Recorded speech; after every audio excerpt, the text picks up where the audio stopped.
Hello everyone. This is Miss Acosta, and today we're gonna work together on a fractions review. Are you ready? Let's start. First of all, what is a fraction?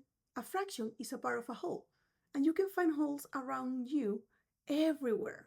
For example, a whole apple, a whole pizza, or a whole ruler. Something that is important to remember is that when we talk about fractions, what we're doing is cutting or sharing a whole evenly.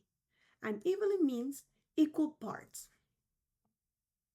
Now that we remember what a fraction is, it's important to understand that each number represents something different. And let's see this example. We have 1/3. Number 1 is the numerator. It's always going to be on top. And the numerator is the one that represents how many pieces we use from the whole. Then we have our number 3. The number 3 represents the denominator. And the denominator is the one that tells us how many equal pieces the whole has been divided into.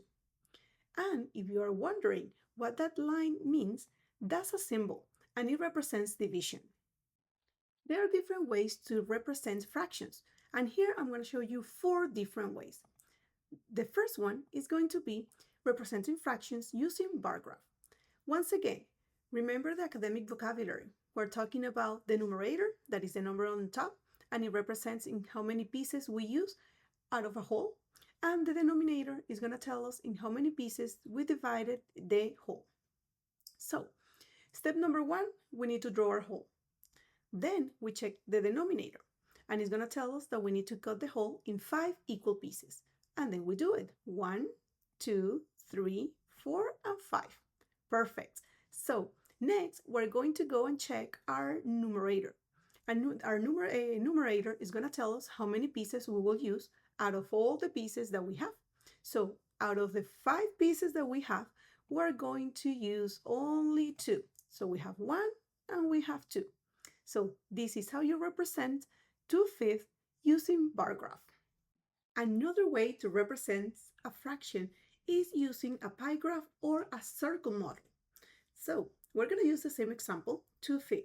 We're going to start drawing our whole, and we check the denominator. It's telling us that we need to cut our whole in 5 equal pieces, and then we do it. We have 1, 2, 3, 4, and 5. Excellent. So next, what we're going to do, we're going to check the numerator, and it's going to tell us that out of those 5 equal pieces that we have, we're going to use only 2. So we are going to color it here, 1 and 2.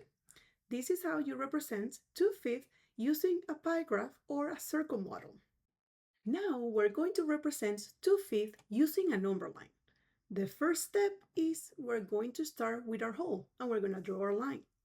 Then we check the denominator, and then we know that we have to cut our whole in 5 equal pieces, and we do it.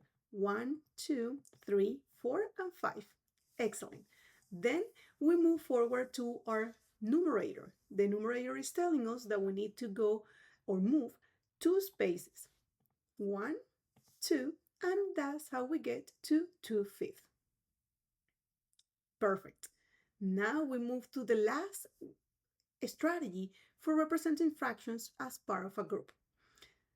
What we have is 2/5, so that means that our group has 5 stars.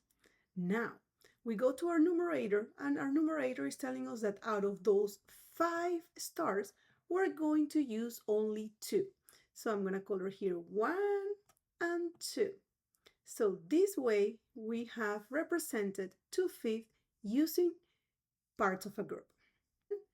This is all for this lesson. Thank you for watching. Please let me know if you have any questions. Have a great day.